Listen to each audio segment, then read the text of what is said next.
Good evening, brothers and sisters. This video is a first for me when it comes to the topic that I'm going to be talking about, which is lust, or rather sexuality in general. I haven't talked about this in depth before. I've mentioned it in some of my videos about my background, but I hope and I pray that my speech is clear and that I'm able to explain things in a way that you guys understand. Before I read the poem, which is titled The Truth About Lust, I'm going to give you some background information on me. Growing up for me wasn't easy. I had quite a bit of a tragic childhood.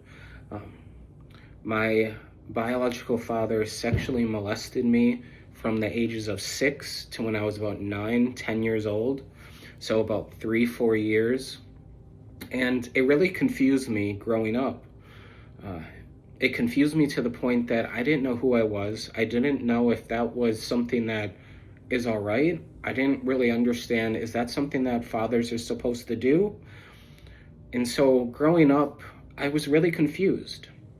And in high school, I came out as gay at one period, and then I said I was bisexual, and I kind of went back and forth from gay to bi, and that was high school, and I was sexually active with men, women.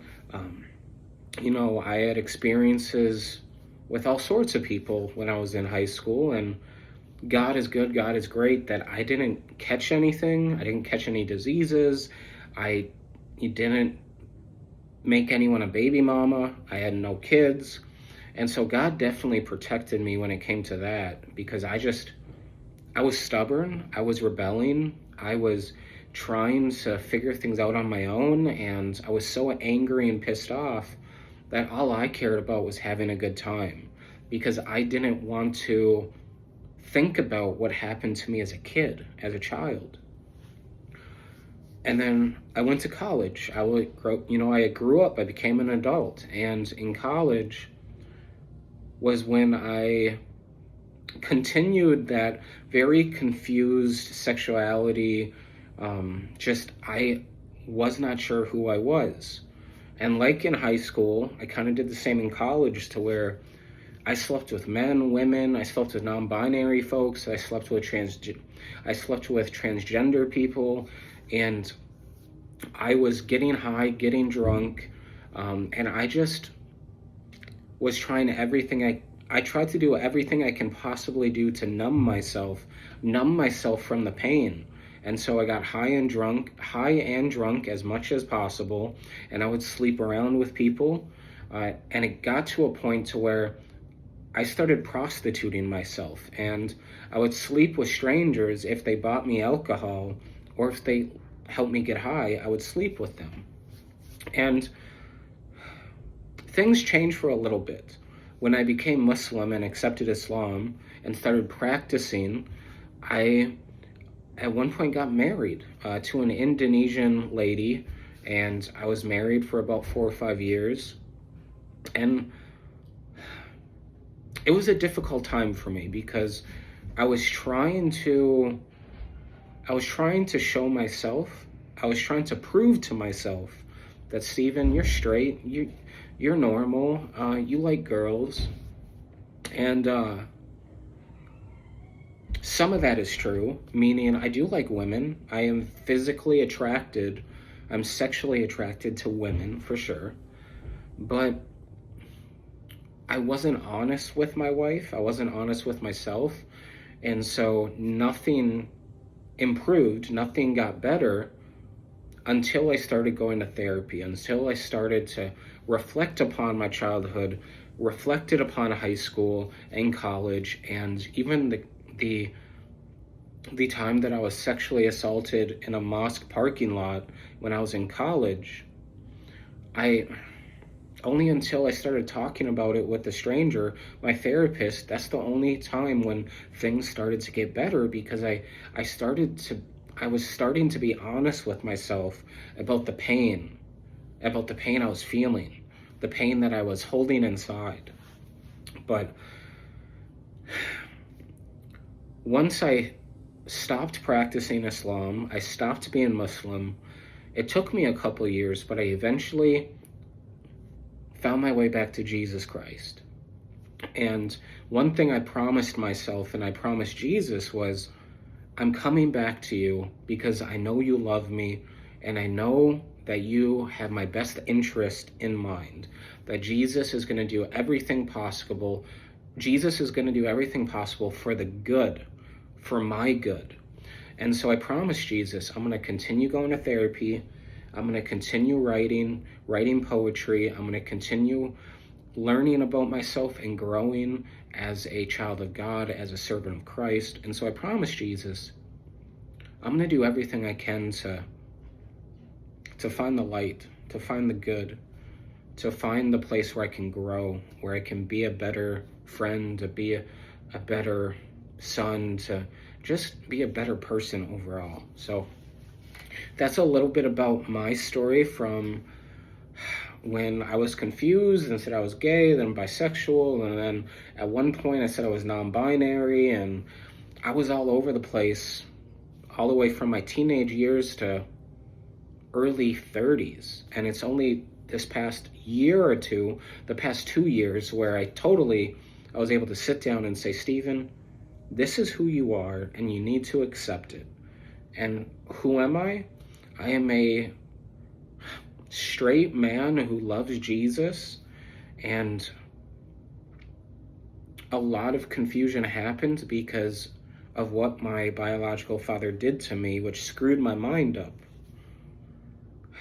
But I'm thankful that I was able to figure out the truth, and that now I feel free. I feel at peace. So I'm going to read this poem titled The Truth About Lust, and I hope that you guys let me know what you think in the comments section. Do you like it? Do you not like it? What are things that I could improve upon? What areas did you like? Were you able to relate? Just let me know what you think. So here we go. I want to tell the truth about lust, not the cleaned up version, not the church version that makes everything sound simple, the raw version, the version I am still learning to face. When I was young, I didn't really understand myself. I thought I was gay. I was confused about who I was, what I wanted, and what I thought love was supposed to feel like. Then came high school, then college, and I started sleeping around. Men, women, one relationship, then another person, another night, another search for something I couldn't put into words. I told myself I was looking for love. Maybe sometimes I was, but if I am completely honest, a lot of the time I was chasing lust and calling it love because that sounded better. I wanted to feel wanted. I wanted someone to hold me. I wanted intimacy. I wanted validation. I wanted to forget the pain inside my own head. So I kept going back. One person became another night became another morning, where I woke up wondering why I still felt so empty. That's the part people don't always talk about. You can be surrounded by people and still feel completely alone. You can experience intimacy and still feel untouched in the places that hurt the most. I kept thinking the next person would be different. The next relationship would fix me. The next night would finally satisfy me. It never did. I was running after temporary feelings while carrying permanent wounds. And eventually I felt like I had sold my soul just trying to feel loved. I don't say that because I think I'm better than anyone. I'm not.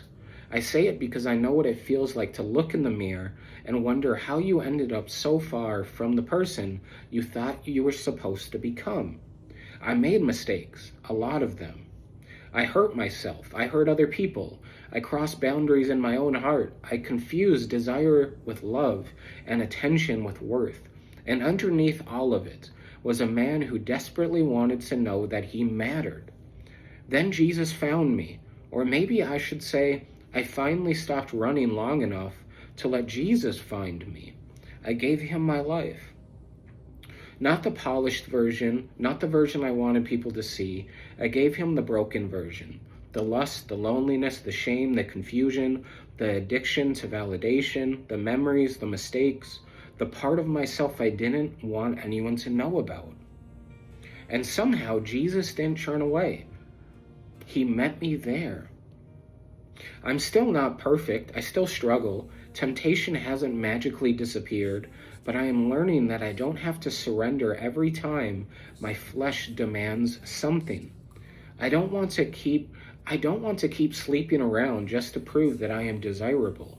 I don't want to chase bodies when what my soul really wants is love. I don't want another temporary high followed by another empty morning. I want something real. I want Jesus. I want a faithful marriage someday. I want to love a beautiful sister with my whole heart. I want to build a home. I want to raise children. I want to teach them about grace, about forgiveness, about Jesus, and about the importance of getting back up when you fall. My past is still part of my story. I can't erase it. I can't pretend I didn't sleep around. I can't pretend I wasn't lost. I can't pretend lust didn't control parts of my life. But my past doesn't get the final word. Jesus does. And if Christ can meet me in the darkest parts of my story, then maybe there is hope for every broken part of me. I spent years chasing love in all the wrong places. Now I am learning that the love I was desperately searching for was waiting for me in Christ. And this time, I don't want to run. I want to stay. So brothers and sisters, that is what I wrote when it came to lust and my battle with temptation and desires of the flesh. So I hope that there's someone who can relate to this, because I'm telling you, brothers and sisters, there's a lot of people like me who, whether it was because of addiction, substance abuse, whether it was for a rough childhood, whether it was just because of trauma, growing up, when we became when we became a teenager, and even into our 20s and early 30s, we were running away from the truth. We were running away from pain and suffering.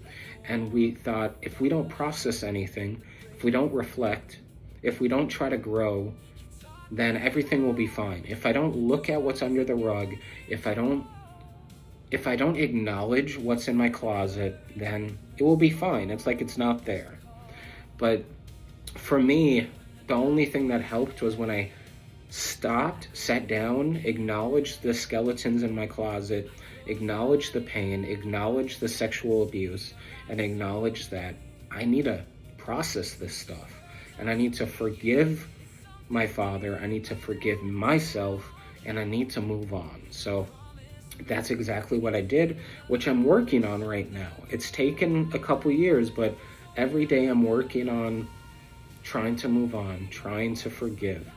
And it's a work in progress. So thank you guys for listening, and I appreciate you guys leaving comments if you do. So much love, guys. Peace.